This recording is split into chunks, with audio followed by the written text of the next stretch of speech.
Chapter 2, Shlok number 4. Arjun Uvaч Katham Bhishmamaham Sankhye Dronancha Madhusudan Ishubhihi Pratiyotsyami Pujarha Varisudana. Arjun अगला बोले, भी पढ़ दो, दो इकट्ठे पढ़ दो इसमें जी भी पढ़ दीजिए, जी है ना? पढ़ दीजिए। श्लोक नंबर 5. गुरून् हत्वा हि महानुभावान् श्रेयो भोक्तुं भैक्ष्यमपीह लोके हत्वार्थकामांस्तु गुरूनिहैव भुञ्जीय भोगान् रुधिर प्रदिग्धान्. अर्जुन बोले, हे मधुसूदन, मैं रणभूमि में किस प्रकार बाणों से भीष्म पितामह और द्रोणाचार्य के विरुद्ध लड़ूंगा, क्योंकि यह अरिसूदन, ये तो दोनों ही पूजनीय है। अर्जुन बोला, फिर से बोला, लेकिन वही भाषा वही भाव। वाह रे अर्जुन, संबोधन में कहाँ से ढूंढे? आप तो मधु दैत्य का वध करने वाले हैं, शत्रुओं के संहारक अरिसूदन है। विनाशाय च दुष्कृताम आपका उद्घोष है, लेकिन यहाँ सामने शत्रु नहीं है कृष्ण। यहाँ तो पूजा करने के योग्य पितामह भीष्म और आचार्य द्रोण है, तो किसी भी दृष्टि से वध करने योग्य नहीं। उनके विरुद्ध कैसे युद्ध करूं?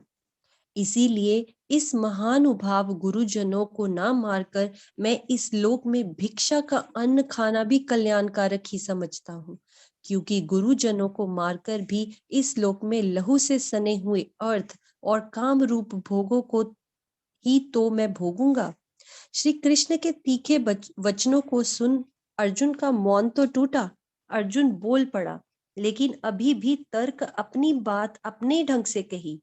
पितामह भीष्म और आचार्य द्रोण अभी भी उसे महानुभाव दिख रहे हैं। समझ ही नहीं पा रहा कि अधर्म अन्याय का साथ दे रहे महानुभाव कैसे? गुरुजन पूज्य हैं, लेकिन सब जानते हुए भी खड़े कहाँ हैं अधर्म के पक्ष में? काश अर्जुन ये समझ पाता कि यह युद्ध केवल अर्थ और कामना पूर्ति रूप भोगों के लिए ही नहीं, यह तो अन्याय, अनीति, अत्याचार, अहंकार और अधर्म के विरुद्ध इस समय की आवश्यकता है।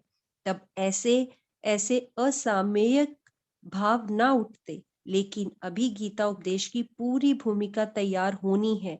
उससे पूर्व अर्जुन अपनी रुग्ण मानसिकता अलग अलग रूप में प्रकट कर रहा है। उसी का एक नमूना यह भी है। समझता हूँ अब मैं तो अच्छा यही गुरु हत्या से मांगना भीख ही होगा, यही मार कर भी इन्हें भोगूंगा मैं भोग लहू से सने। भिखारी के रूप में यहाँ तहाँ भिक्षा का अन्न खाकर निर्वाह कर लूंगा, लेकिन युद्ध नहीं, क्योंकि इन गुरुजनों को मारकर भी मिलेंगे अर्थ और काम रूप भोग ही। यद्यपि यहाँ अधर्म को ही समाप्त करने का लक्ष्य है, उसी के लिए श्री कृष्ण अवतार हैं और उसी के लिए साक्षात ब्रह्म रथ के घोड़ों की लगाम लिए युद्ध में सारथी बने बैठे हैं। किंतु बात वही, जब दृष्टि एक पक्षीय हो जाती है तो कहीं ना कहीं वास्तविकता दृष्टि ओझिल होती है। अभी तक अर्जुन की यह स्थिति है, लेकिन प्रकाश बहुत अधिक समय तक ओझल रहे ऐसा भी नहीं है। अर्जुन की सोच कुछ बदली, थोड़ा सा ढीलापन आया।